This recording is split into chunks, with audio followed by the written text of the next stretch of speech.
બબીતા પટેલ. આપ જોઈ રહ્યા છો પબ્લિક ઇન્ડિયા ન્યૂઝ ગુજરાતી. સમાચાર મળી રહ્યા છે દાહોદ જિલ્લાથી.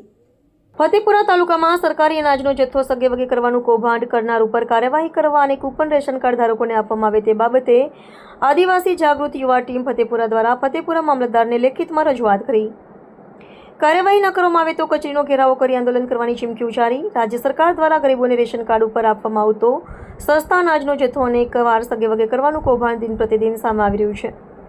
ફતેપુરા તાલુકાના બલિયા ગામેથી આદિવાસી જાગૃત યુવા ટીમ ફતેપુરા દ્વારા રેશનિંગના જથ્થાનો ઝડપી પાડી કાયદેસરની કાર્યવાહી બાબતે ફતેપુરા મામલતદારને લેખિતમાં રજૂઆત કરી.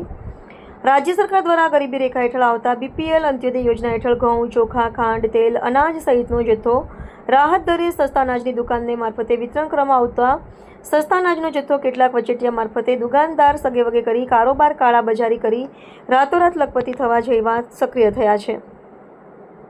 આમ આદિવાસી જાગૃત યુવા ટીમ ફતેપુરા દ્વારા મામલતદારને લેખિત રજૂઆત કરતા જણાવ્યું હતું કે ફતેપુરા તાલુકામાં સસ્તા અનાજની દુકાનોમાં ગરીબ અને અભણ લોકોને ઓછું અનાજ આપી તેથી ફતેપુરા તાલુકામાં તમામ સસ્તા અનાજની દુકાનોમાં કૂપન આપવામાં આવે તેવી માંગ કરવામાં આવી. ફતેપુરા તાલુકા મામલતદારશ્રીએ આ દુકાન ઉપર કડક કાર્યવાહી કરવામાં આવશે એવું આશ્વાસન આપવામાં આવ્યું.